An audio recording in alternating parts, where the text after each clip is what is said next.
ఇక్కడ గజ్వేల్లో మీరు పాడిన తర్వాత మనం పాడుతున్నప్పుడు ఎలా అప్రిషియేషన్ వచ్చింది? అంటే ఉద్యమంలో పాల్గొన్న తర్వాత ఒక రకంగా చూస్తారా జనాలు? అంటే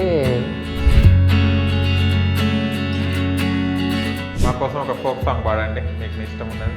మా పాలమూరు నుంచి అయితే మామిడి పూసి మామిడి కాసెనా, మామిడి పూసే మామిడి కాసెనా మదనో నా వయారి. మీరు రాసిన దాంట్లో ఒక మంచి పాట పాడండి. నేను నిజాం కాలేజీ నీకు వందనం, నిజాం కాలేజీ నీకు వందనం.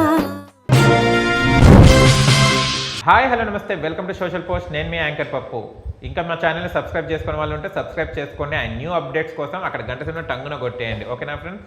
ఈరోజు మనతోని స్పెషల్ గెస్ట్ ఉన్నారండి. ఆ గెస్ట్ ఎవరు కాదు, తెలంగాణ ఉద్యమకారుడు సింగర్ గోపాల్ గారు మనతో ఉన్నారు. అండ్ చాలా ఉద్యమంలో చాలా పాటలు పాడడం జరిగింది. అండ్ ఈరోజు కూడా మన తెలంగాణ దినోత్సవం కాబట్టి ఇవాళ స్పెషల్గా ఈ ప్రోగ్రామ్ అరేంజ్ చేయడం జరిగింది. అన్నతో పాటలు పాడించుకుందాం. ఆయన తెలంగాణ ఉద్యమం అప్పుడు ఎలా పాడాడో అండ్ ఎలా ఆ ఉద్యమంలో పాల్గొన్నాడో తన మాటలు తెలుసుకోవడానికి ప్రయత్నిద్దాం.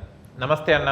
నమస్తే అన్న. ఇప్పుడు మీరు ఇక్కడ గజ్వేల్లో మీరు పాడిన తర్వాత మనం పాడుతున్నప్పుడు ఎలా అప్రిషియేషన్ వచ్చింది? అంటే ఉద్యమంలో పాల్గొన్న తర్వాత ఒక రకంగా చూస్తారా జనాలు, హ్యాపీగా ఏందిరా అని అట్లా? అంటే మన దగ్గర కూడా ఉద్యమకారులు ఉన్నారు, పాటలు పాడి రాసి పాడే వాళ్ళు కూడా ఉన్నారు అని జనాలు చాలా బాగా ఫీల్ అయ్యేవారన. ఓకే, ఫలానా ఊరి వాళ్ళు, ఫలానా వీళ్ళు ఉద్యమకారులు ఉద్యమంలో పాల్గొంటూ పాటలు పాడుతున్నారని చాలా ఫీల్ అయ్యేవారు. ఓకే, సంతోషంగా ఫీల్ అయ్యేవారు. గద్దర్ గారితో ఎప్పుడైనా పాడడం స్టేజ్ షోలో ఏమైనా షేర్ చేసుకోవడం జరిగిందా? గద్దర్ గారితో అయినా, సాయి చందన్నతో, వీళ్ళతో? సాయి చందన్న దగ్గర 2-3 టైమ్స్ స్పెండ్ అయినామన్న. ఓకే, ఇంకా గద్దరన్న ఒక్కసారి కలిసిండు. గద్దర్ ఎప్పుడు అది మేము నిజాం కాలేజీలో ఉన్నప్పుడు ఇక్కడ ఇందిరా పార్క్ దగ్గర ఏదో సభ ఉండే అన్న చిన్నగా, అక్కడికి వెళ్ళినాం, వచ్చిండు అన్న. ఓకే, కానీ తెలంగాణ మనకు వచ్చిన తర్వాత చాలా ఫోక్ సాంగ్స్ బయటికి రావడం జరిగింది కదా. చాలా వరకు ఫోక్ ఒక తెలంగాణ ఒక బ్రాండ్ పడేది, తెలంగాణ యాసకు ఒక బ్రాండ్ పడేది కదా, అది ఒక గుర్తింపు పొందింది కదా. మీరు ఎలా ఫీల్ అవుతుంది? ఇంకా ప్రతి కళాకారుడు కానీ ఎవరైనా ఏదో ఒక రూపంలో పాటలు తీస్తున్నారు. ఒకరు ప్రకృతి వైపు, ఒకరు తెలంగాణ వైపు, ఒకరు ఉద్యమం వైపు, ఒకరు చెట్ల వైపు, ఈ విధంగా ఒకరు బైకు, ఇప్పుడు పల్సర్ బైకు అటువంటివి, అలా ఏదో ఒక రూపంలో మన తెలంగాణలో అనేక విధాలుగా పాటలు పుట్టుకొస్తున్నాయి. ఓకే, మా కోసం ఒక ఫోక్ సాంగ్ పాడండి, మీకు ఇష్టం ఉన్నది. మా పాలమూరు నుంచి అయితే చాలా వెనకటి నుంచి ఉన్నాయన. మామిడి పూసి మామిడి కాసెనా మాదనో నా వయారి, మామిడి ఫలములెవరి పాలయా మాదనో నా వయారి, పైన పోయే పశుల పాలయా మాదనో నా వయారి, పశులు తిని రచ్చలేలే, పశులు తిని రచ్చలేలే, పశులు తిని బజ్జలే, మామిడి పూసి మామిడి కాసెనా మాదనో నా వయారి, మామిడి ఫలములెవరి పాలయా మాదనో నా వయారి, జామ పూసి అరరే జామ పూసి, అరరే జామ పూసి జామ కాసెనా మాదనో నావయ, జామ ఫలములెవరి పాలయా మాదనో నావయ, పైన పోయే పశుల పాలయా మాదనో నావయ, పశులు తిని రచ్చలేలే, పశులు తిని రచ్చలేలే, పశులు తిని రచ్చలే, పశులు తిని రచ్చలేలే, జామ పూసి అరరే జామ పూసి జామ కాసెనా మాదనో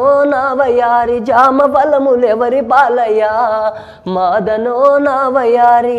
ఇలాంటి ఫోక్ సాంగ్స్ ఉంటాయి. ఓకే, ఇప్పట్లో ఫోక్ సాంగ్స్ చాలా వస్తున్నాయి కదా, యూట్యూబ్లో చూస్తే కదా చాలా పాడడానికి. అవన్నీ మీకు నచ్చిన ఫోక్ సాంగ్ ఏమైనా ఉందా? అట్లాంటిది అన్నీ ఈక్వల్ అన్నా. ఓకే, మీకు నచ్చినది ఏమైనా ఉందా పాట? మేము ఏవైనా ఇంకా అది చూస్తుంటాం, భలే రాసిండు, భలే వాడుతున్నారు అని అనుకుంటామన్న. ఓకే, అయితే మేము కూడా ఫోక్ సాంగ్ రాయాలి, ఈ విధంగా రాయాలి, ఇట్లా రాయాలి, ఉద్యమ పాటలు ఎలా రాయాలి అని రాసినామని. ఓకే, మీరు రాసిన దాంట్లో ఒక మంచి పాట పాడండి. అయితే నేను నిజాం కాలేజ్ గురించి రాసినాను.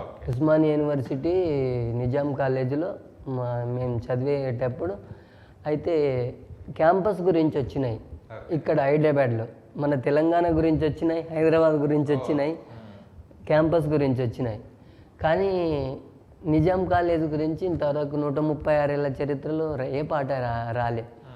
కాబట్టి నేను అనుకున్నా నిజాం కాలేజీ సాంగ్ రాయాలి, ఏ విధంగా అయినా రాయాలి, ఎట్లయినా రాసి పాడాలి అని అనుకున్నాం.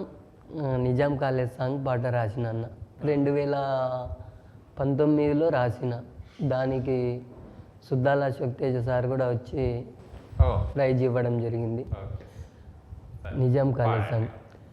నిజాం కాలేజీ నీకు వందనం, తల్లి నీ ఒడిలో చదివే పిల్లలం, చదువుల తల్లి నీ ఒడిలో చదివే పిల్లలం. నిజాం కాలేజీ నీకు వందనం, తల్లి నీ ఒడిలో చదివే పిల్లలం, చదువుల తల్లి నీ ఒడిలో చదివే పిల్లలం.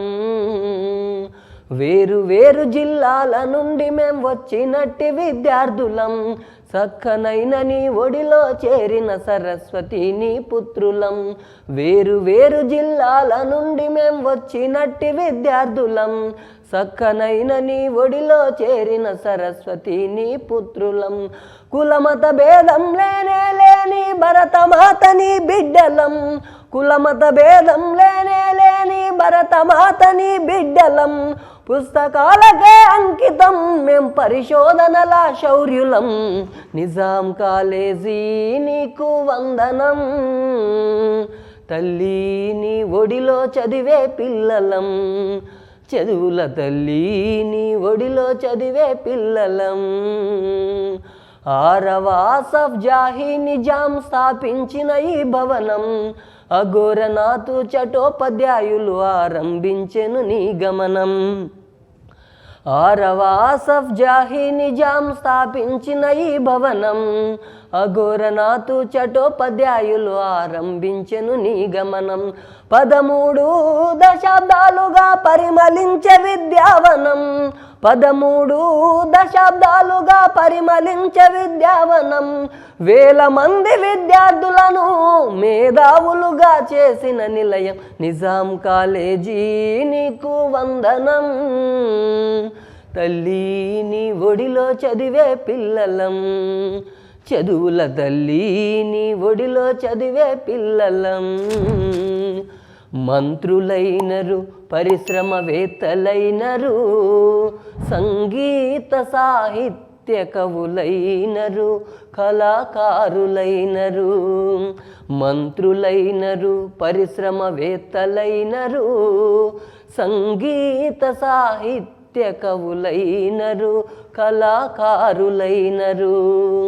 దేశ రక్షణల సైనికులైనరు, దేశ రక్షణల సైనికులైనరు. మరి పంటలెన్నో పండించే రైతులైనరు. అందుకే నిజాం కాలేజీ నీకు వందనం, తల్లి నీ ఒడిలో చదివే పిల్లలం, చదువుల తల్లి నీ ఒడిలో చదివే పిల్లలం, చదువుల తల్లి నీ ఒడిలో చదివే పిల్లలం. ఈ విధంగా రాయడం జరిగిందని. ఓకేనండి.